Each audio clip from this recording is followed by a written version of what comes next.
करते हैं। ये बहुत ज्यादा इंपॉर्टेंट है खबर, और ये मैंने आपको शुरुआत में भी कह दिया था, और ये बहुत ज्यादा इंपॉर्टेंट है। इसके बारे में मैं सारी बात आपको पहले ही बता देता हूं, फिर हम आगे बढ़ेंगे। क्यों इंपॉर्टेंट है मैं आपको बता दूं, क्योंकि हाल ही में सुप्रीम कोर्ट ने बहुत जबरदस्त तरीके से केंद्र को एक तरह से समझिए कि गाइडलाइन दे दिया या फिर आदेश दे दिया है कि 2 महीने के भीतर भीतर ये करके दिखाओ। क्या?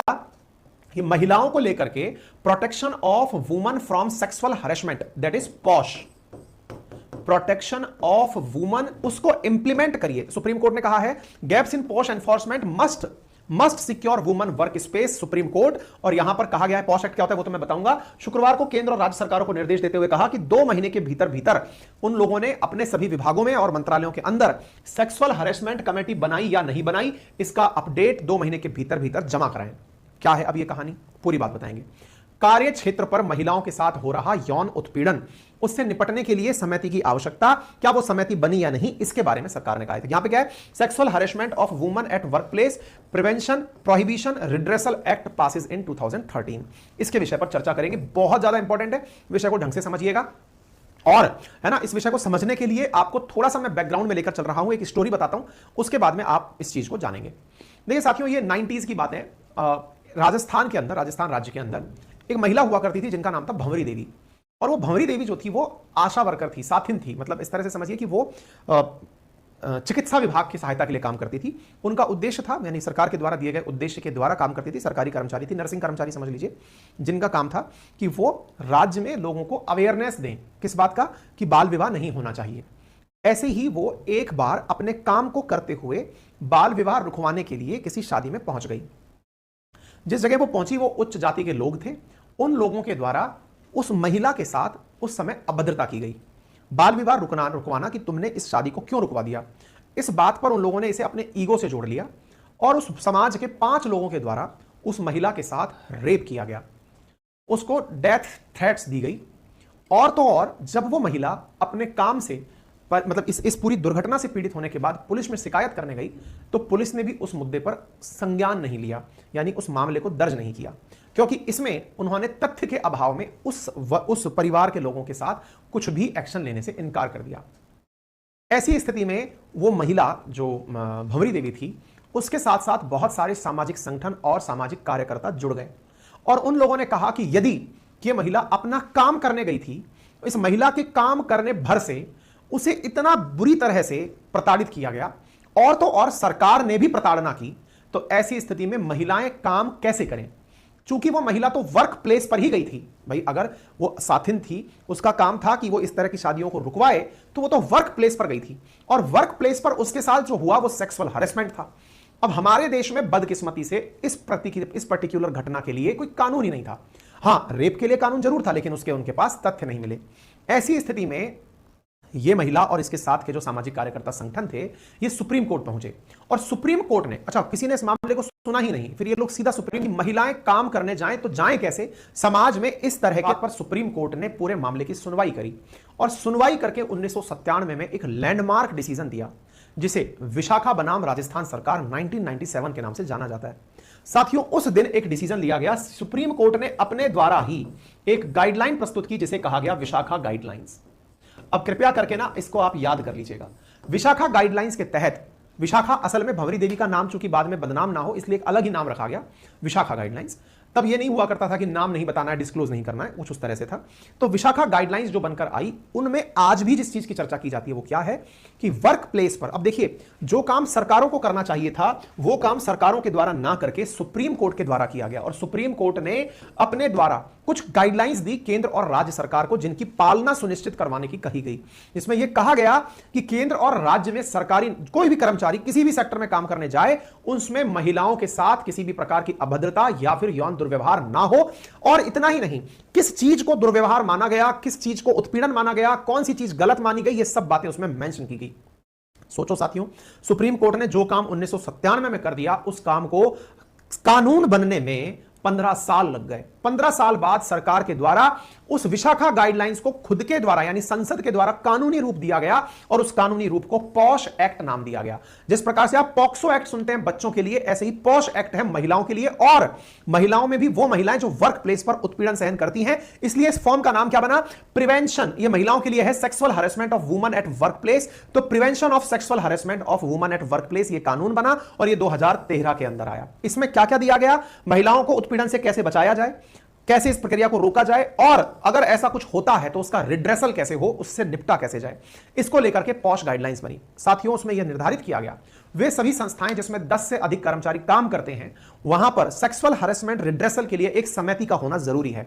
यदि 10 से अधिक कर्मचारी काम करते हैं तो वो संस्थान, वो सरकारी संस्थान या निजी संस्थान जैसा भी संगठन है, उसके पास अपना प्रॉपर एक ऐसी कमेटी होनी चाहिए जो इस मामले पर सुनवाई कर सके। इस कमेटी के निर्माण के लिए सुप्रीम कोर्ट ने हाल ही में सभी को फिर कसा है और कहा है कि बड़ा दुर्भाग्यपूर्ण है। साथियों, मैं दुर्भाग्यपूर्ण क्यों बोल रहा हूं, आपको जानकर आश्चर्य होगा कि हाल ही में नेशनल ह्यूमन राइट कमीशन ने एक चीज नोटिस करी, और वो क्या थी कि जो हाल ही में बच्चियों का मामला नहीं आया था, पहलवानों वाला मामला, कि पहलवानों के खिलाफ, मतलब बच्चियां जो हैं वो पहलवान हमारी जो हैं, सॉरी, ब्रजभूषण के खिलाफ जो पहलवान सड़क पर बैठ गए थे जंतर मंतर पर, तो इस मुद्दे पर एनएचआरसी ने एक चीज सर्वे की और क्या पाया कि हमारे जितने भी स्पोर्ट्स मिनिस्ट्री के अंदर फेडरेशंस बने हुए हैं, चाहे फुटबॉल फेडरेशन हो या अन्य कोई फेडरेशन हो, उनमें अधिकांश फेडरेशंस में महिलाएं खेलने तो आ रही हैं लेकिन उनके लिए सेक्सुअल हरेसमेंट रिड्रेसल समिति का काम ही नहीं है, वहां पर स्थापित ही नहीं हो रही है। ऐसी स्थिति में उनके साथ यदि, जैसे अभी ब्रजभूषण वाला जो मामला चला था, उस ब्रजभूषण मामले में सेक्सुअल हरेसमेंट का मुद्दा ही तो था, लेकिन उस हरेसमेंट के मामले को सुनने के लिए पूरे फेडरेशन में कोई समिति ही नहीं है। यह बात सुप्रीम कोर्ट ने भी अपने रिपोर्ट में कोट करते हुए कहा है कि सोचिए देश के लिए कितना दुर्भाग्यपूर्ण है कि इतनी बड़ी संस्थाओं तक के अंदर महिलाओं के उत्पीड़न को सुनने के लिए किसी संस्था का गठन नहीं हुआ है। ठीक है ना? सुप्रीम कोर्ट ने इस पर पूरी तरह से तीव्र प्रतिक्रिया देते हुए अगले 2 महीने का समय दिया है और कहा है कि हमें 2 महीने के भीतर भीतर यह रिपोर्ट चाहिए कि क्या स्थिति चल रही है। अब आप थोड़ा सा इस पॉश एक्ट के बारे में जान लीजिए। मसला जान लिया आपने, और मैं आप लोगों को कृपया करके एक चीज यहां याद दिला दूं जो आपको जरूर पता होनी चाहिए, और वो ये है कि जो साथियों ये जो पॉश एक्ट है ना 2013, इसकी विशेषता बता देता हूं मैं आप लोगों को। इसकी विशेषता ये है कि ये मैं आरएएस मेंस का जो आपको पेपर बोलता हूं ना, राजस्थान प्रशासनिक सेवाएं जो है, उसमें मेंस के एग्जाम के अंदर एज इट इज पूछा गया है। विशाखा गाइडलाइंस 10 नंबर का क्वेश्चन। ये मुद्दे हैं, सामाजिक मुद्दे, महिला उत्पीड़न से मुद्दे, ये मेंस के सिलेबस में रिटर्न है और इनसे क्वेश्चन सीधे सीधे पूछे गए। यूपीएससी के अंदर सीधे सीधे क्वेश्चन इस विशाखा गाइडलाइन से पूछे गए और पूछे जाते रहेंगे, क्योंकि सरकारी प्रयास होते हैं कि लोगों में अवेयरनेस तभी बढ़ेगी जब लोग परीक्षाओं के माध्यम से इसे जानेंगे। तो देखिए इसमें क्या क्या था। Sexual harassment of women at work place, यानी कि महिलाएं जहां काम करने जाती हैं, अगर उनके साथ ऐसा कुछ होता है तो उसको रोकने के लिए एक एक्ट 2013 में पारित किया गया।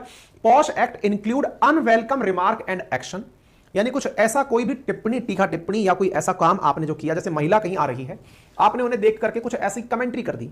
कई बार लड़कों में अपने आप को लेकर एक अलग ही डूडपन होता है कि मैं तो भाई डूड हूं, बोले क्या मैं कुछ भी कमेंट पास कर सकता हूं। कोई ऐसी तीखी टिप्पणी आपने करी या आपने कोई फब्ती कसी, वो sexual harassment eight work place में कंसीडर की जाती है।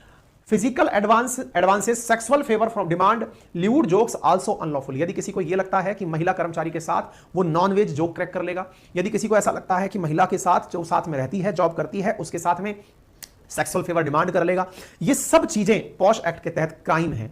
इसकी वजह से इसकी कंप्लेंट जो है वो 3 महीने के अंदर ही फाइल करने का प्रावधान किया गया है, और प्रावधान पुलिस में जाकर नहीं, एक इंटरनल कंप्लेंट कमेटी जो है वो उसी कंपनी में बनाया जाना प्रस्तावित किया गया। अब आप पूछेंगे सर इंटरनल कंप्लेंट कमेटी कैसे सुनवाई कर लेगी इस बात? कमेटी को बहुत सारी पावर दी गई है। इंटरनल कंप्लेंट कमेटी के अंदर पावरों में यह शामिल है कि अगर किसी महिला ने इस प्रकार का आरोप लगाया है तो जिस पर आरोप लगा है उसको बुलाकर पूछताछ की जा सकती है, सारे सिविल कोर्ट की तरह सारे डेटा इकट्ठे किए जा सकते हैं। ये सारे काम इंटरनल जो कमेटी है, कंप्लेंट कमेटी, वो सुन सकती है, इंक्वायरी कर सकती है और 90 दिन के अंदर इंक्वायरी को खत्म करना होता है। Listed companies have to be disclosed, यानी कि जो भी हमारे यहां पर मतलब इसके अंदर कंपनीज लिस्टेड हैं, प्राइवेट कंपनीज, उनके अंदर ये बताना कंपलसरी है कि उनके यहां पर कितने केस हर साल दर्ज किए गए पॉश एक्ट के अंदर। आप इससे अंदाजा लगा सकते हैं। तो पॉश एक्ट का जो मैंने बैकग्राउंड है वो बता दिया, विशाखा गाइडलाइन। एक और भी इसके पीछे का कारण है और वो क्या है? सीडा। अब ये सीडा क्या है? Convention on elimination of all forms of discrimination against woman, जिसका भारत सिग्नेटरी है। साथियों, कन्वेंशन पूरी दुनिया के अंदर 1991 में यह निर्णय लिया गया कि महिलाओं को वर्क प्लेस से सुरक्षा देने के लिए, वर्क प्लेस पर सुरक्षा देने के लिए कानून बनाया जाए ताकि महिलाओं से विभेद को रोका जा सके।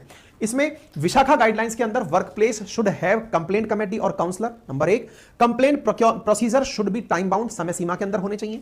Women are not to discriminate in any format work place during the process. Article 15 का उल्लंघन है। यदि किसी भी व्यक्ति को रेस, कास्ट, सेक्स, जेंडर इनके आधार पर अगर विभेदित किया जाता है तो आप यहां पर देख सकते हैं। इसके अलावा maintenance of confidentiality of victim, यदि कोई कंप्लेंट आती है तो उसकी स्थिति में आप वहां पर पूरी तरह से कॉन्फिडेंशियलिटी रखेंगे, यानी उसको डिस्क्लोज नहीं करेंगे। Committee must be headed by a woman, और कमेटी की जो हेड बनेगी वो भी एक महिला ही बनेगी। ये विशाखा गाइडलाइंस में दिए गए की प्रोविजंस हैं। पॉश एक्ट में इन्हीं को ध्यान में रखते हुए इंटरनल कंप्लेंट कमेटी का प्रावधान किया गया है, जिसमें हर नियोक्ता को यानी एम्प्लॉयर को required to constitute an ICC at each work place with 10 और more employees to receive and address complaint for sexual harassment. यदि वहां पर 10 से ज्यादा व्यक्ति काम करते हैं तो उन्हें एक पॉश कमेटी का निर्माण करना होगा, और वो निर्माण से ये कंप्लेंट जो है दर्ज लिए, ये बहुत ज्यादा इंपॉर्टेंट है, इसको ध्यान से सुनते चलेगा। आगे चलते हैं। एम्प्लॉयर की ड्यूटीज में डिफाइन की गई है। Employer must be undertake awareness programme, provide safe working environment and display information about the POSH act. मतलब इतना ही नहीं, वर्क प्लेस पर जो एम्प्लॉयर है उसे बकायदा इसका अवेयरनेस भी देना होगा अपने यहां पर प्रॉपर तरीके से, कि हमारे यहां पर अगर महिला कर्मचारी काम करती हैं उनके अवेयरनेस के लिए ये चीजें हैं, लोगों में जागरूकता देनी होगी और पॉश एक्टिविटी करनी होगी। प्रॉपर कंप्लेंट मैकेनिज्म बनाना होगा, और अगर ऐसा नहीं करते हो